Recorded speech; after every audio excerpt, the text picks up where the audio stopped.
अहिल्यानगर जिल्ह्यात दुचाकी वाहनांची चोरी करणारी सराईत गुन्हेगारांची टोळी स्थानिक गुन्हे शाखेने जेरबंद केली आहे. टोळीकडून तब्बल 8,70,000 रुपये किमतीच्या 8 दुचाकी जप्त केल्या आहेत. अहिल्यानगर जिल्ह्यात काही दिवसांपासून वाहन चोरीचे प्रमाण वाढले होते. त्यामुळे पोलीस अधीक्षक सोमनाथ घाटगे, अहिल्यानगर यांनी स्थानिक गुन्हे शाखेचे पोलीस निरीक्षक दिनेश आहेर यांच्या पथकाला या वाहन चोरीच्या गुन्ह्यांचा छडा लावण्याच्या सूचना दिल्या होत्या. त्या अनुषंगाने रेकॉर्डवरील आरोपी ओंकार उर्फ भैया शैलेश रोहम राहणार रांजणगाव रोड तालुका राहाता, सोनू सुधाकर पवार राहणार साकोरी तालुका राहाता अशांना ताब्यात घेतले आहे.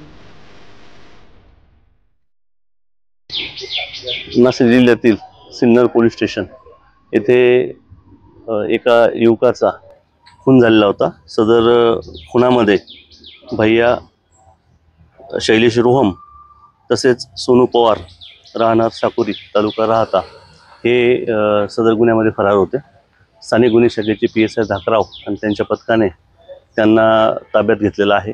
ताब्यात घेऊन विचारपूस करता त्यांनी मोटरसायकल चोरीची पण कबुली दिलेली होती.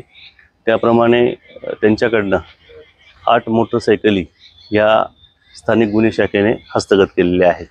या सिन्नर येथील खुनाबरोबरच या आरोपींनी राहाता परिसरामध्ये एक रॉबरी आणि एक खुनाचा प्रयत्न असे गंभीर गुन्हे पण केलेले आहेत.